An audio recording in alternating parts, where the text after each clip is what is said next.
time. Yep. Well, food is meant to be enjoyed. Yeah. And beverage. All right, you ready to go? Yes.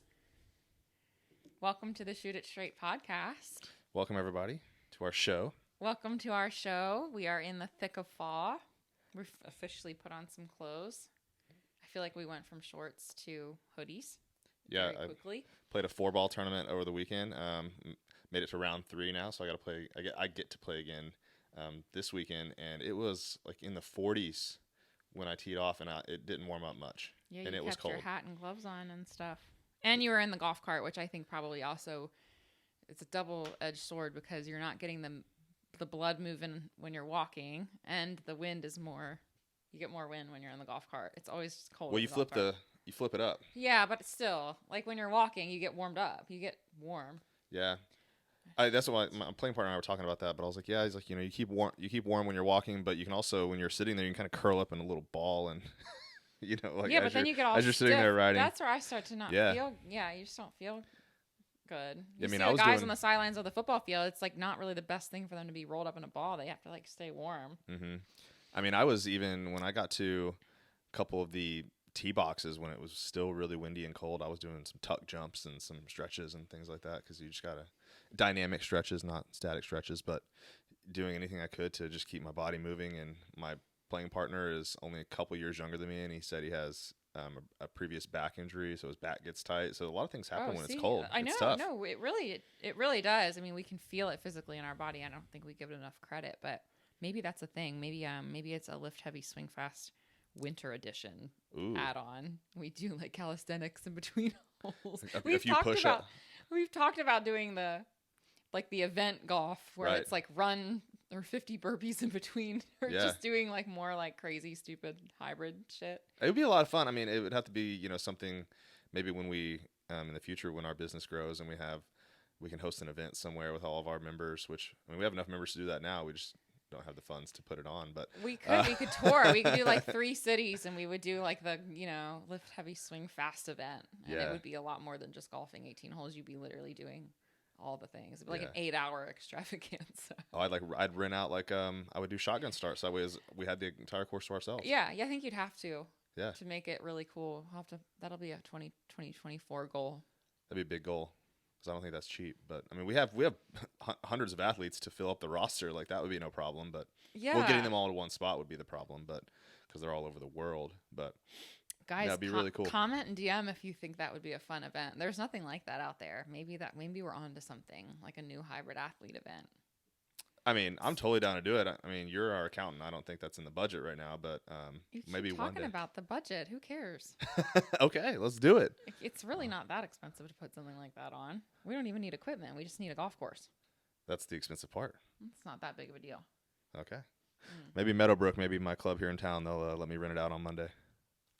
Yeah, I mean, it's one thing to run on a golf course. I get that can be expensive, but if you put on a road race, you have to close the roads and pay for cops. It's like, this is nothing. This is easy. Let's do it. Yeah. All right. Put it together. Let's go. All right. Well, stay tuned for that. I mean, today we are going to talk about, though, as far as seasons go, our topic is all about off-season training. I feel like we have immediately, like we just said, just switched into golf sort of winding down. We've got the Ryder Cup sort of closes out. Or for this year, it kind of closed out the golf season. Right.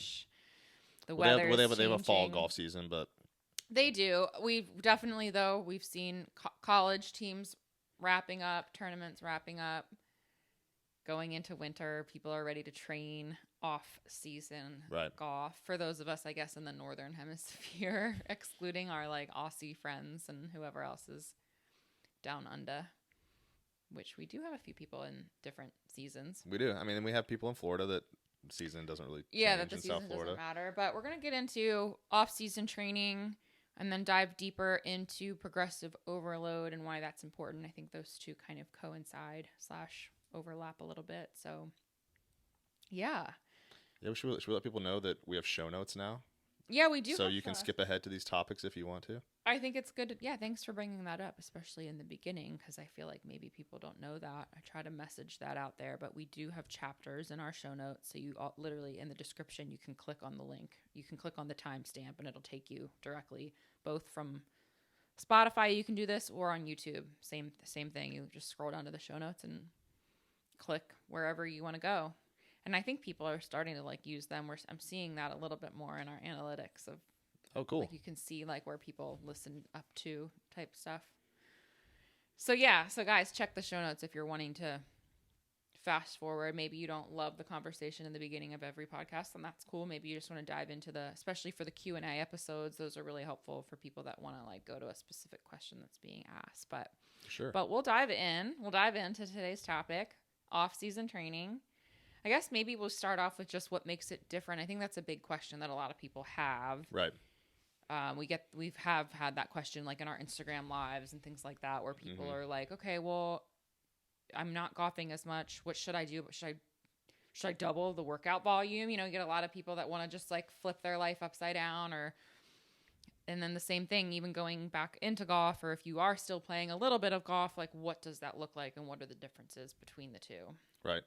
I think it's always so fascinating. You got people that don't want to work out at all, and then people are like, oh, I need to work out twice as much now because I'm not doing this other activity. It's like we all can just kind of meet in the middle somewhere. There's no middle. The longer we've been doing this, there's just not middle ground. There really are far and few between middle ground people. It's actually about bringing people to the middle ground. That's our job. Exactly. So I think off-season training, like one of the best ways to put it is that you are going to be training a little bit closer to like fatigue, right? And I think that the common idea out there is that in off season, it's like now we're going to pick up the heavy weights and like do all this stuff that's going to make us sore and yada, yada, yada. And yeah, we are a little bit. But in season, people are still lifting heavy weights. And I think that's a common misconception out there is when we go into these seasons, people think like, okay, now my off season is when I make all my gains. And then I'm just going to ride it out until the next off season comes around. I'm going to go play golf. I'm just going to do my thing out on the course. And I'm not really going to train in the gym in season.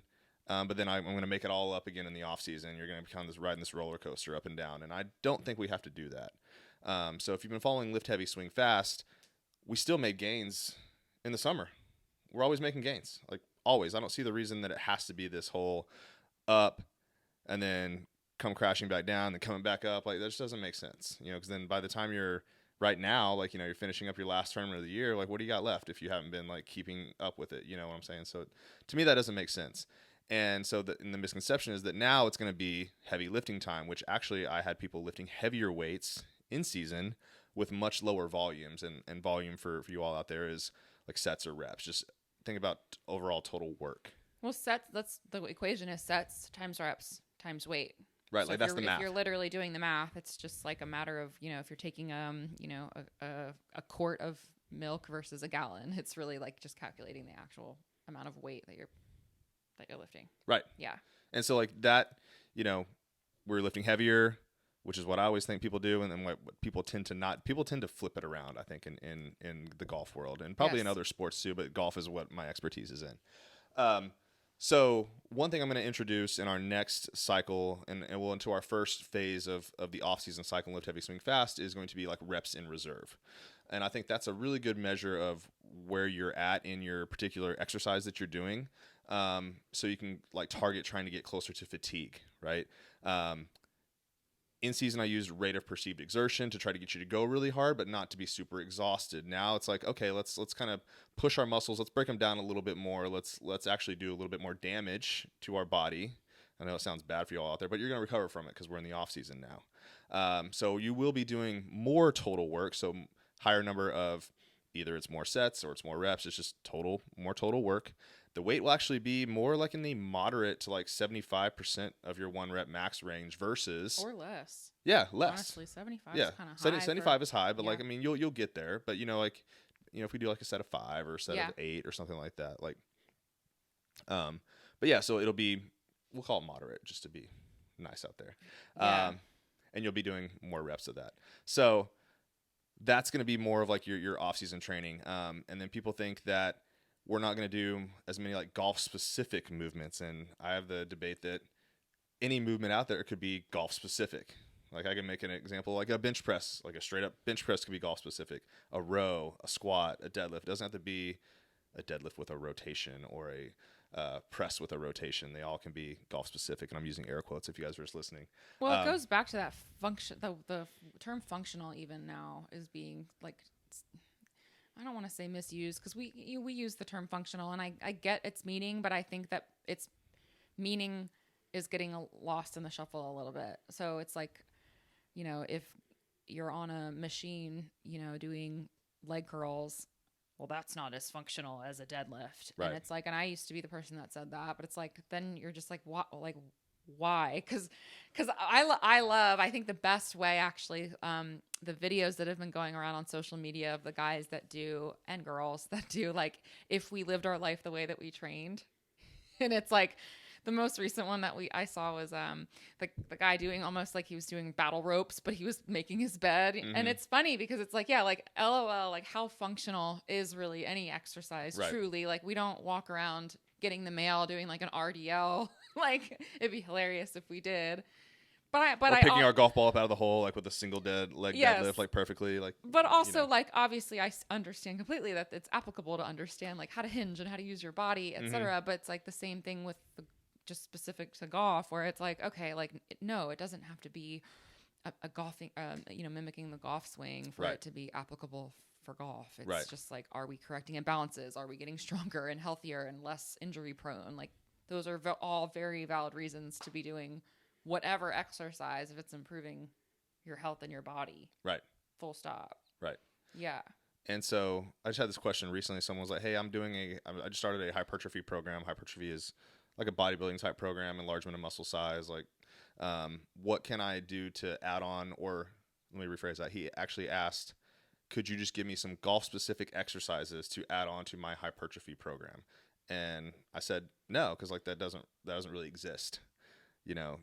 Yeah, sure, I could tell you to add in rotation, but just adding in rotation doesn't make it a golf-specific exercise. That's right. The programming is what makes it a golf-specific program. Yes. Right? Like, are we training you to be mobile for the golf swing? I mean, and that mobility for the golf swing also just carries over into what you need to do in your everyday life, too. Yeah. Now, the golf swing is more unique, and you do need some different ranges of motion to do a really nice-looking and consistent and solid golf swing. But that's still... It doesn't mean that someone that doesn't play golf can't do those too. Yeah. So that's a big part of the programming. Golf specific training is going to have more speed into it, right? So like more jumps and slams and things like that than you will see, a bodybuilder do. You probably won't see a bodybuilder do a bunch of jumps and ball slams, stuff like that. Actually, there are some guys out there talking about the benefits of hypertrophy and sprinting and jumping. Yeah, there and are. things There like are. That. You're right. We both take that back. Right. There are. But for the most part, you are not going to see that. I don't think Arnold was doing that back in the day. Right. And then more specific strength. I mean, focused. And then I definitely during off season, I'm going to throw in more conditioning, just to get people that, get that sweaty, burn some calories, like, just really, get your heart rate up, that stuff that you need. And I think off season training is a lot of fun, but that also doesn't mean if you live in a warm climate area that you cannot do off-season training. Like you're not just going to do in-season training all the time. You have to make variables in your training to get your body to adapt to new stimuluses that you're giving it. Yeah, this is back to just programming 101. Like again, outside of the sport of golf, we should be changing up our programming seasonally, generally speaking. Yeah.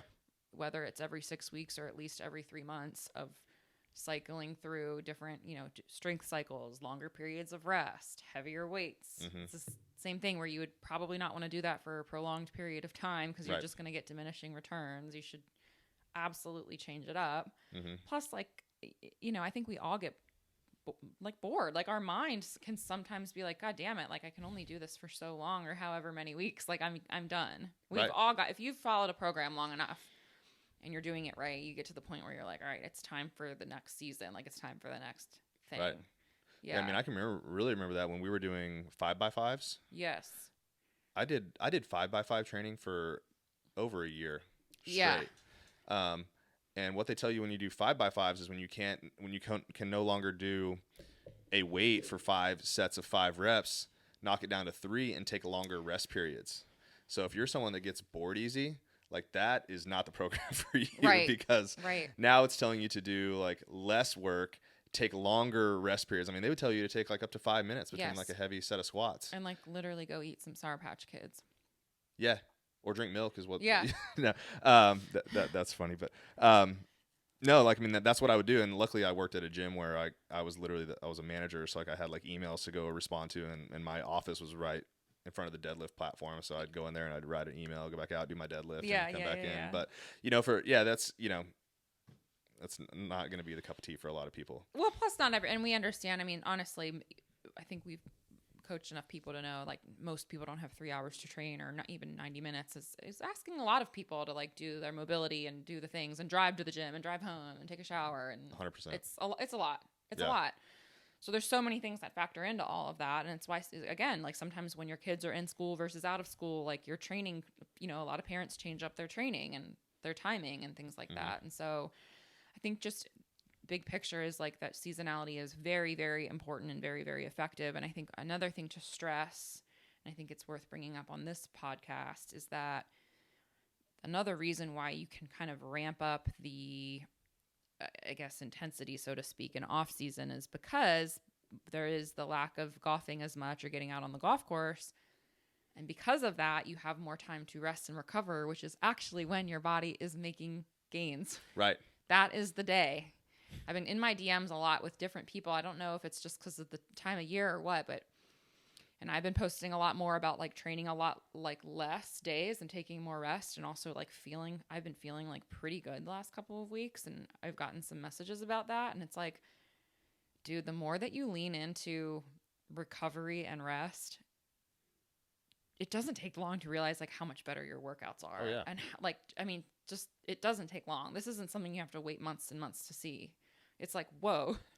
Once you, like, let your body just kind of, like, you tune in and you're like, whoa, I'm going pretty hard in the gym, but, like, on my rest days, I'm also resting a lot more. I'm not golfing for 5 hours and drinking Bud Lights or whatever, or just generally not getting those extra steps or whatever it is that's taking up your time. You're getting the recovery in, which is making your workouts that much better. Right. Which, again, like, you're getting a better stimulus, so you're able to push your body further and all of the things that come along with that. So I think that's just, like, it's just a huge value add. For sure. One of the goals when you do in season, right, is that you want to spare yourself from being sore. So, like, you still, the intensity can still be high in your workouts, but when you keep the volume so low, you're not going to be sore, so you can go play. So yeah, like right now you can, like, get a little sore and it's going to be okay because you're probably not out playing so much. Yes. And if you are, it's going to be, you're going to get lucky and get a good day when the winter rolls around. Yes. So yeah, that's a very good point, that we can recover and focus on that and, like, all those priorities and getting proper nutrition to really maximize our training. Yeah, I get that question too of, like, well, what do you do on your rest days? And it's like, it's easy to be like, rest, LOL. But it's like, okay, I get it, like, valid question. But however, I think it is a good opportunity to be like, cool, I get that 90 minutes back to myself for the day. I can meal prep, spend more time on nutrition, maybe I have more time to make, like, a more nutritious breakfast that morning. Like, I really do like those mornings where it's like, instead of going to train, it's like, well, I can dive in on, like, a really good breakfast and prep my lunch for the day too. Or it is just, like, maybe looking at my macros for the week, or spending more time with your kids or your dog, or going for a long walk. I think, like, cleaning and tidying up around the house is something that I personally enjoy, but it's, like, really nice, again, when you, like, have that extra, even if it's, like, 1 or 2 extra rest days, you get those few hours back in your week to, like, just allocate to something else. And I think that it's just important to do that and recognize that those can still be productive hours for people that kind of get a little edgy when they're, like, taking more time off the gym. It's just like, there's plenty of other things that you could be doing. Right. That also can benefit your health, your well-being, your household, like, whatever. Mm-hmm. Yeah. Yeah. I mean, and then there's just, I'll go back to, like, some more, like, fun things about, like, off-season training is one of the things that will, make you need to recover more is that you do different phases of training. So, like, our first thing we're going to do when we get back into the off-season cycle of lift heavy swing fast is eccentric focus training. So, it's going to be, like, the slow portion on the way down. And that's actually where you get sore. That's where you do a lot of the damage to your muscles. So, like, I try to focus on in season doing the concentric. So, for example, eccentric in a squat is if you grab the barbell, put it on your back, and start lowering down to the bottom position. The lowering down was your eccentric. The bottom's isometric. You do a slight pause there. You come back up. It's the concentric focus. So, during in season, concentric, because it doesn't really make you sore. It'll make you explosive and fast and powerful and things like that. And then first phase of off season is going to be the eccentric focus. So a lot of people really hate those because they're hard. You know, it's slow on the way down, and that's what's going to make you sore. Oh, but it's like cardio. I mean, I think that it's brutal. This is coming from a cardio junkie, I would consider myself, and it's where I'm glad that I have the cardio. Mm-hmm. And to your point, that's where it's beneficial to be making sure we're getting in like our walks and our zone 2 cardio and doing that conditioning, because it sets you up for success for programs like this where you're doing 10 reps or slow reps or 15 reps, because it's like, fuck, time under tension is like tripled or more. It's a lot. I think it does a lot for your mental toughness and discipline. Yes. Because it is so easy to cheat, you know, just going down. Like, you're just like, oh, that was 3 seconds. No, it wasn't. Yes. 3 seconds is a pretty long time, and that's going to be that's what I'm working on right now for the program that's coming out in 2 weeks. For when you hear this podcast from as I sit here right now, and I'm gonna like make sure I write in the blog like, hey, like set a timer, see how long, you know, just a body weight squat, see how long 3 seconds is on the way down. Like if you're listening to this and you can stand up and do it right now, like check it out. It's a long time. You go 3, 2, 1, and you're thinking about putting a barbell on your back with a decent amount of weight on it. It's hard.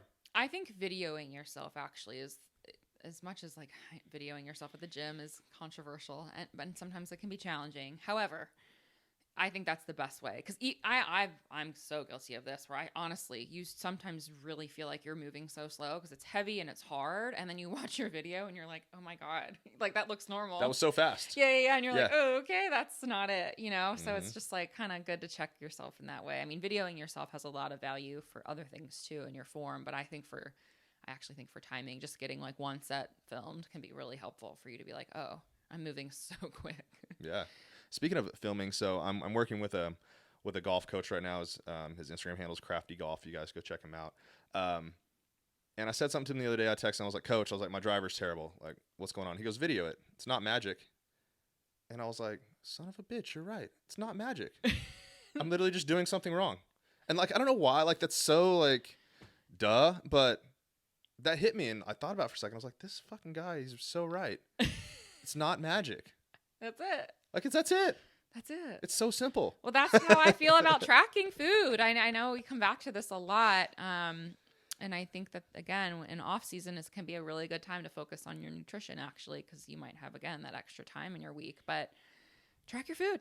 Mm-hmm. How much are you eating? Be honest with yourself. That's what it's really about. When you're videoing yourself and looking back at the film, you can't lie and be like, yeah, my hips aren't going that way. Yeah, they fucking are. Look at this line. You know, it's like, duh. Well, it's like not a big deal. No judgment. Seriously, you can be objective about the fact that you ate 6 pieces of pizza one day and you forgot that you did that. But now that you're tracking it, you know. Right. So it's like, just stay objective. Just stay objective. And working out it's the same way. Mm-hmm.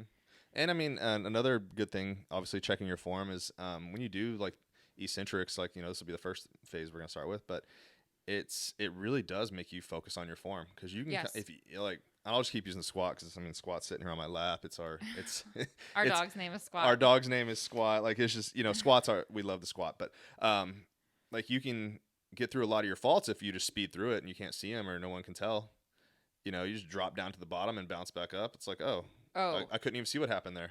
It went by so fast. My strength went up a lot when I started doing like eccentric bottom pause squats, all of that stuff, because like you're just putting like 95 pounds on your back and you're like, holy shit, this is so hard and slow. And yeah, you just start to feel every like nook and cranny, but like there's also something really cool and powerful about that, because I think it really works on your mind muscle connection 100%. too. And the toughness, like, you know, I just got done playing a 4-ball tournament.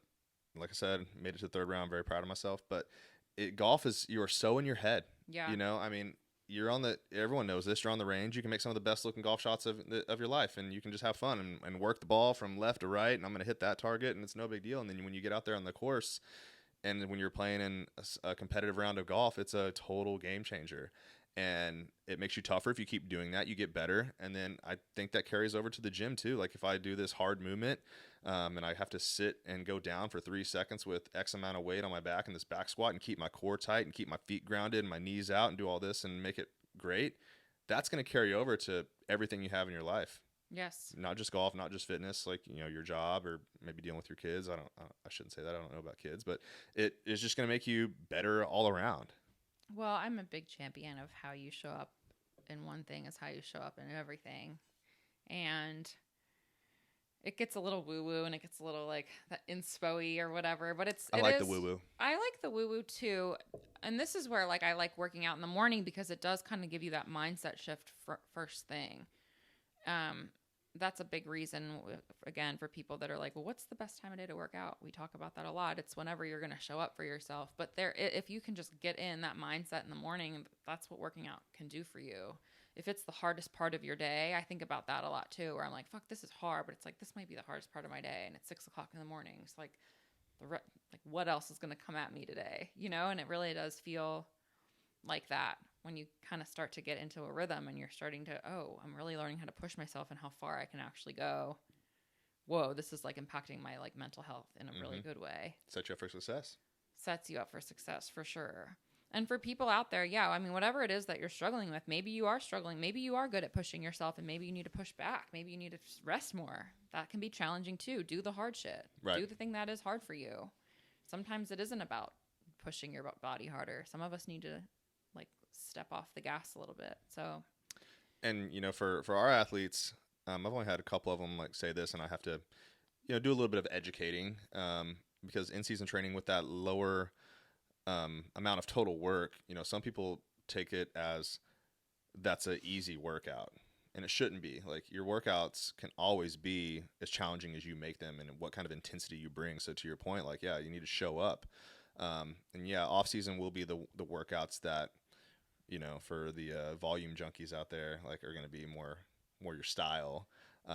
But as long as you bring it to every session, you're going to be setting yourself up for success. Yeah, 100%. And I think like, you know, anytime that also it's important to know, anytime you shift, you're in a different period during your programming. So going from, you know, in season to off season, give yourself that week or two to adjust to. I think that can be really shocking. And again, coming from like having done a lot of programs at this point, like it's always like, and it should be like a shift. Going from one method to another is like, your CNS is like waking up to a different type of stimulus. So I think it's important to, I guess what I'm trying to say is like, just be patient with it. Be patient with that first week where you're like, this is uncomfortable and new and different. Oh, you know, because people don't like change. You know, they're like, oh, I liked my 3x3s or whatever, and now we're doing. Give it a second. That's the point, and that leads us to our our second topic, which is progressive overload. Give yourself that first week to go light, to feel out the movements. Like that's what the week one is for. Like you're going to be maybe doing new machines and setting things up differently. Like it's always kind of like oh man, new movements. I am so guilty of this too. I've been doing like more bodybuilding and I don't like half of it, but it's like, okay, I probably don't like half of it because I'm just confused about the movements and the angles and I'm just getting frustrated because I don't know. But this is with any new program or new cycle, or where you're like, oh, I like this strength stuff better. We all have our favorite things, but I think it's important to acknowledge like that's why you follow a whole balanced program, because there are going to be parts that you like better than other parts, but also like the progression of each cycle is really important. And yes, the beginning is always going to maybe feel a little uncomfortable or different or whatever, but in 3 weeks, you're going to be like, oh, I'm in this now. I'm getting stronger. I'm doing this better. I'm jumping higher. It's like, keep going, because that's the point of repeating workouts for 4 to 6 to 8 weeks, because you're supposed to make that progress each week. Right. And I think it's important during your seasons of training is what your goal is, right? If you were doing an in-season golf program and you're playing a lot of golf, your gauge of like how well the program is working for you is how well you're actually playing golf, right? Like that's what I had this conversation when I was walking the course the other day with one of my elite players. He does my one-on-one elite player programming, where he was out at Q school and I got to walk around and do a practice round with him, which was really fun. And he was talking about how he's modified some of the workouts that I've sent him to fit his schedule. And he was like, and he asked me if that was okay. And so I flipped the question around. I was like, well, is it working for you? How are you doing on the golf course? Like, oh, I did great. You know, like it worked great. Then there's your answer. You know, it didn't really matter. Like, did he do it exactly as I wrote it? No, but he got it in and it worked for him. And that's important because that was the goal of that cycle of you're just out there playing golf. Let's whatever this program is doing, it's to support your play. Yes. And now that we're going into off season, I would say let's focus more on how well you're doing in the gym, because if you're not out there gauging how well you're doing on the course, and if you're not playing as much, like, yeah, check your swing speed, make sure your swing is still good, like still practice, go putt, do all that kind of stuff. But if you're not getting out there and playing and, you know, doing a round where you're actually keeping score or whatever it is, now let's focus on the progressive overload in the gym. So week after week, how are we getting better in the gym? Because we know that if we are getting better in the gym, our body's getting better. And then when we're out there playing again, we're going to reap those benefits. Well, yeah, and you can't, you know, what is the saying? Chase 2 rabbits, catch none, or whatever. You can't work at everything at the same time. You know, I tell my clients all the time, like, we can have it all, just not at the same time. Right. And that just means that, like, again, we should probably be focused on one main thing. Try to keep one thing a priority. Right. At a time. Yeah. And I bet, you know, all of these things improve over time. If we looked at it over the span of a year, yes, multiple things will get better. Mm-hmm. But if we're looking at our little micro weeks or months at a time, we should be kind of shifting focus on, yeah, this is my golf swing that I'm going to be doing during season or whatever. And it's like, okay, cool. And then this is mobility time for me. Okay, my conditioning sucks. Like, one thing at a time, because we can't be doing all the things, because then the actions that we're taking are sometimes going to be completely the opposite. You know, they're sometimes goals can be contradictory, you know. Getting stronger, when it's a lot of people want to get, you know, I want to be lean and strong at the same time, and it's like, all right, I get it, we all want like the things, we want a 6-pack, and we want to be able to run a 6-minute mile, and we want to be able to eat everything, like but like, you can't have it all. That's the problem. That's what gets people in trouble. It also is mentally exhausting. So pick one lane, pick mini goals, you know, monthly goals, whatever, and focus on that one thing. Right. I'll go back to a point you talked about a minute ago, which was, you know, doing the same thing like week after week, like progressive overload. You know, it's not the same thing, right? If we are changing up a variable, if you are adding more weight, yes, it's not what it was last week, because it's last week you did 5 squats at 100 pounds. This week you're doing 6 squats at 100 pounds, or maybe it's 5 squats at 105 pounds. Whatever it is that you are getting better, it's not the same anymore. Right. It's not. If it was, we'll just use that again, 5 times 100, and if we did it again this week, now it's the same. We're not doing that. We're getting better every week. And in our programs, in Lift Heavy Swing Fast, I try to make it as I put as much variation as I can without sacrificing the integrity of the program. Without it, you know, I want people to stay engaged, because I know there's a lot of people out there that want, you know, some type of variety. Yes. So I have wiggle room in there where I can change up some mobility exercises week after week. I can change up some of the conditioning, but there are always going to be like a couple of exercises in each workout that whatever phase you're in of one of my programs, you're going to see those for probably 4 to 6 weeks in a row without change. The rep schemes might change slightly, but those exercises themselves are staying in, and they're not going anywhere. Yeah. Well, I encourage people to embrace that and learn to master it, even if it's something that you are not jazzed about, even if you're not getting that much stronger, even if you feel like you're going up half a pound a week. A, that's still progress, but B, like, maybe you're also just getting better at the movement.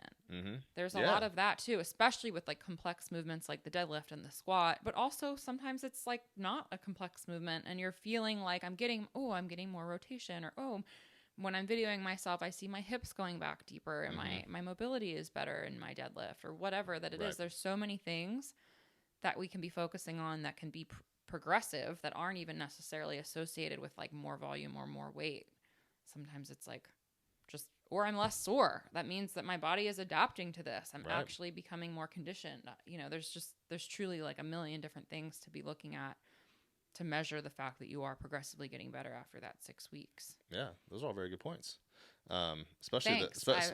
I've been in this industry too for a minute. Yeah, I know. I liked them.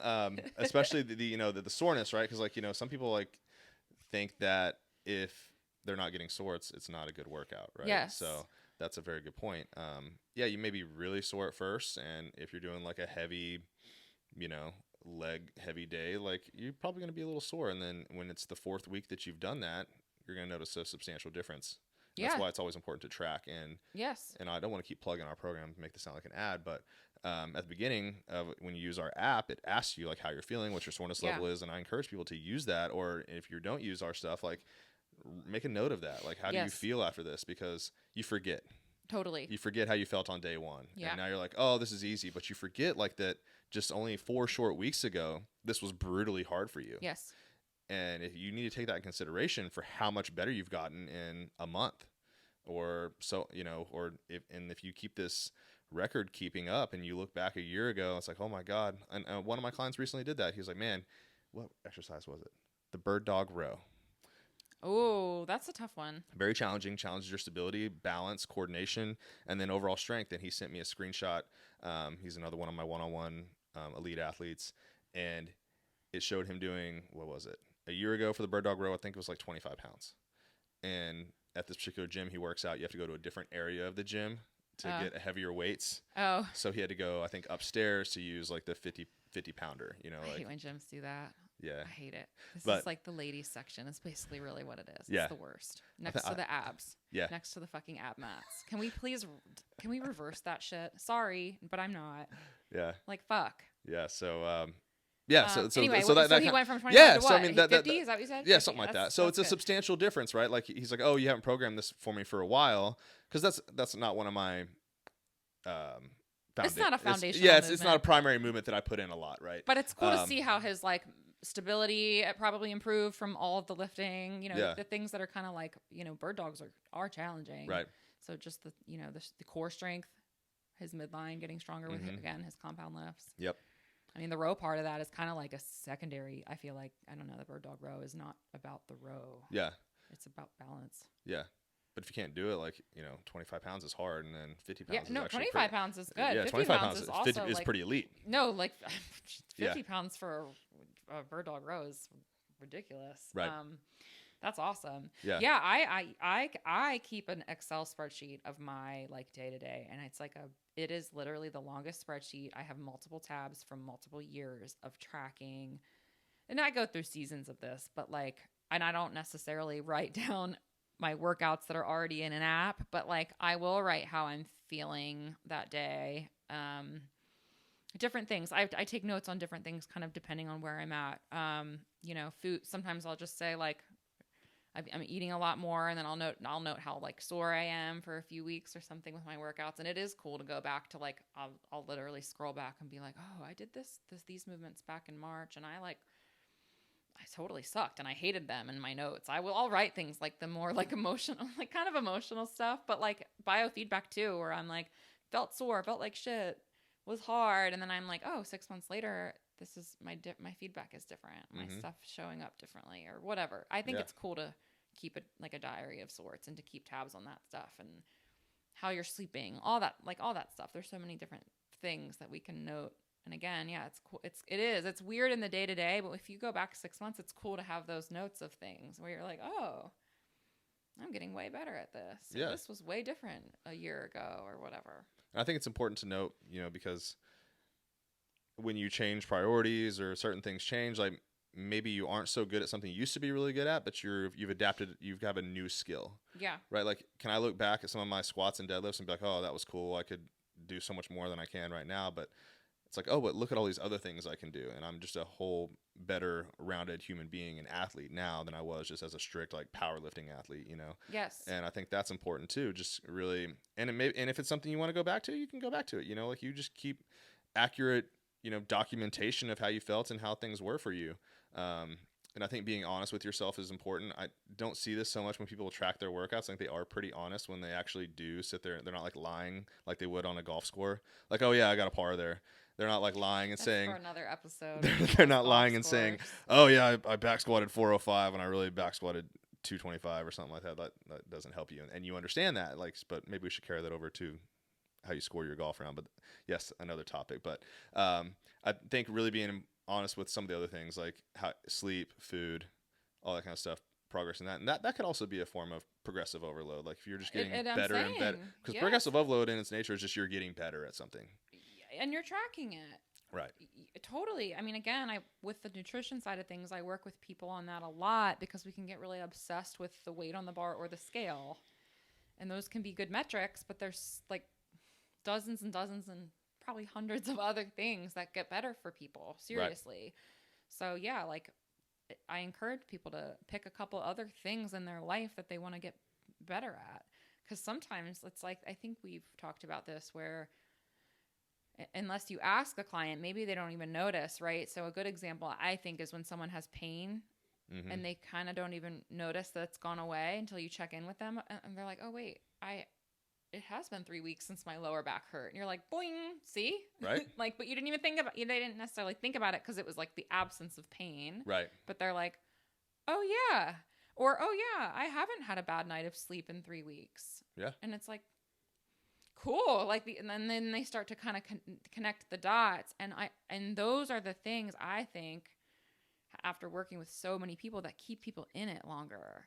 Because, like, the weight isn't always going to go up on the bar. We know this. You kind of do get to, after a while, and you've trained for a few years, unfortunately, like the newbie gains do slow down a lot. So you do have to focus on other, your goals get like a little bit more specific. Right. And it can be challenging at times to like stay motivated sometimes. Like we all go through those slumps too, where you're like, fuck, I've been doing this for so long. What am I even working on? Like, why am I here? And you just show up because you're supposed to. And that's what discipline is all about. But then there's like, all right, like, let me dig deep and like kind of find some things that are, oh, my stress levels have been a little bit high. So like, what do I need to do to like help with that or whatever? Like, but there's always kind of things that I think we can shift our focus on that keep us kind of in that good momentum rolling of staying, on our plan and staying with our workout routine and staying on top of nutrition and like the why behind 100%. Why it is that we're doing what we're doing. Yeah. And I think, when you train for golf, you have so many different areas that you can constantly get better. Like when I was training, just to be the strong as I possibly could, to possibly do like, powerlifting competitions and things like that. When the weight on the bar stops going up and you literally cannot do anymore, and it's been week after week, and a lot of people don't ever get to this point because it's really hard to get to that point where you're lifting so much and you're trying so hard, but you cannot like get more weight on the bar for how many reps you're trying to do. It's very discouraging. And then the only thing you can do is rest and like try to do it again. And then you're like banging your head up against the wall. Yeah. And then you're like, I guess I'll see you again in 6 months. Because now I need to deload and like eat more food and gain weight. It's tough. It's tough. Yeah, it's a long process. So whereas like when you're training for golf, maybe you're, and I'm not saying this is necessarily the best idea, but it's like, you can find different areas to be really interested in, like make it that challenging for you. Like, okay, I'm a little burned out on seeing how strong I can get. Let me see how mobile I can get now. Yes. Let me like really work on this. Let me see how much more I can improve my hip mobility. Oh, and then watch, your strength's going to go up too.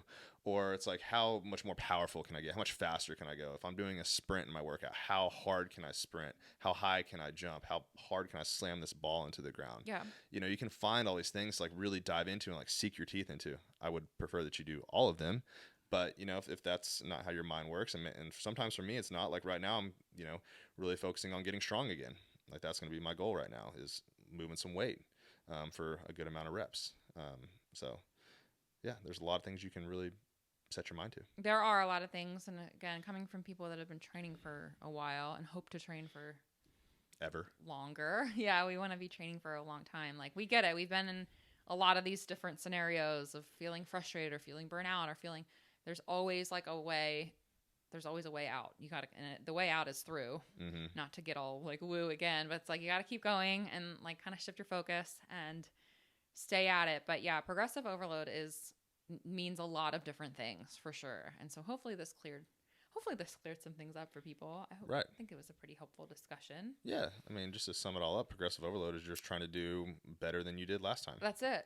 It's like that whole like 1% better every day or whatever. Yeah. I'm like, cool. And we kind of took it away from exercise, but the exercise is just like whatever you did last week, add a rep or a little bit of weight, do it again.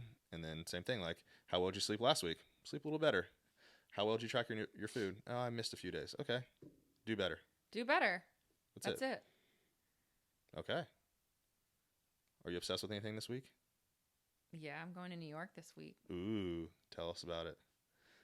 Well, it's my birthday coming up too, and I'm going to go see my best friend. Like this is a lot of things. I love going to New York in the fall. I love October. I'm obsessed with Jackie, actually, like literally. So I can't wait to see her. I won't see her though till like she's literally back from her trip, so that'll be what it is. But I am excited to see their place. Like they bought it a year ago, and like all the things. And I've been wanting to go up there. And we went to New York in June, and we just didn't get a chance to connect with Jackie because she's a bad bitch, high up exec at Google, like literally. So she has a career that's insane. But I'm excited about going. I'm gonna go eat some food there and play with her dog. So I feel like this will be a fun trip overall. Mm-hmm. Just they live near Central Park, so like that'll be really nice too to go out and be at the park and just kind of like have some time just to explore. To yourself too. Time to myself. No me and no squat. Yeah, I'll be sad about squat. I know you ain't gonna miss me. No. At least I have puppy vibes though. I don't know if I mentioned that. I'm watching their dog Wrangler. Mm-hmm. So that'll be fun because it's always hard when you go. It's already hard leaving him, but like at least when there's dog energy, that'll help me a lot. Or else I'm walking around like just staring at everyone else's dog. But you're not staring at everyone else's husbands. That doesn't matter to you. No. That's not a thing. Like, oh, that woman here with her husband. No, I don't think that'll. I miss my husband. No. Nope. I don't think. Not I don't know. Ask anybody that question. Well, we're gonna have a great time. Yeah, you too. What are you obsessed with this week? I'm definitely obsessed with my 4-ball tournament. You're obsessed with your 4-ball tournament. Oh yeah. So I mean, this is my first time joining a club. Like this is my first time playing in a 4-ball tournament. So there's multiple rounds. We made it through. My partner and I won round 1, 2, and 1.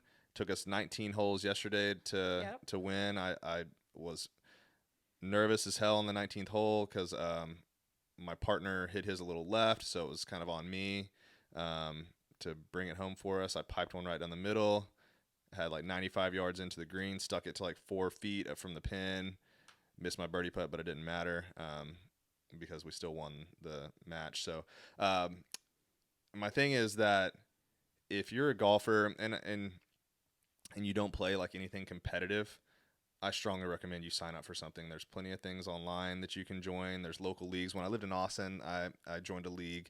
So I did play. We never got to play 4-ball, but I played some stuff there. Yeah, I was gonna say you played for a minute. I've played multiple tournaments, but this is like the first time at a club where like I'm playing them consistently. Yeah. And I think it just really does a whole lot for you to get up there and kind of feel a little bit of pressure. I mean, I can't imagine, like Max Homa was talking about the Ryder Cup. Obviously he was standing over that putt. He's like, "Did you see my legs shaking?"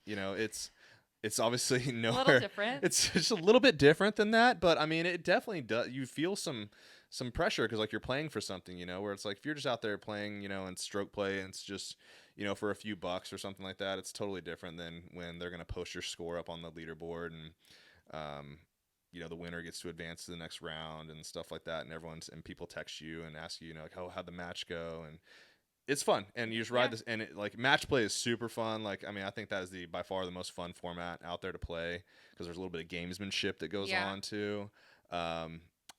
It's a ton of fun. Like, my partner and I were 3 up at the turn. Then the people we were playing with won the next 4 holes to put us 1 down. We're like, what the hell just happened? Like, we were kicking their ass. We thought we had this in the bag. So I mean, it's so much fun. And if you're a golfer, like, sign up for something and do it competitively. And competition is fun. Yeah, and it might like even and it does like it encourages you to train even harder. Yeah. Like like to have a goal. Like when we talk about a lot of people. I'm not saying you should do this, but if you want to get in shape, some people sign up for marathons and stuff like that. We don't recommend that. But for a golfer, sign up for a tournament, and you're gonna get your ass in the gym. You're gonna get your ass on the putting green, and it's a lot of fun. Keeps you honest. Yeah, so I'm here for it. I'm obsessed with it. It's a competitive. It gets you fired up. It's fun. I won't be here for the weekend. I'm sure I'll hear all about it though. I'll be on the edge of my seat. You love it when I text you 1 up through 6. I do. I do. Except I was thrown this weekend because you were way ahead, and I was like, oh, he's going to be done in like 10 minutes, and then it was like, uh-oh, things changed. They did, man. It was quickly. Wild. But golf is like that. Yeah, I mean the people got pops. I mean, you guys know what that means. Like they get some strokes on my partner and I. So like they got a few strokes on the start of the back 9, which really kind of set us.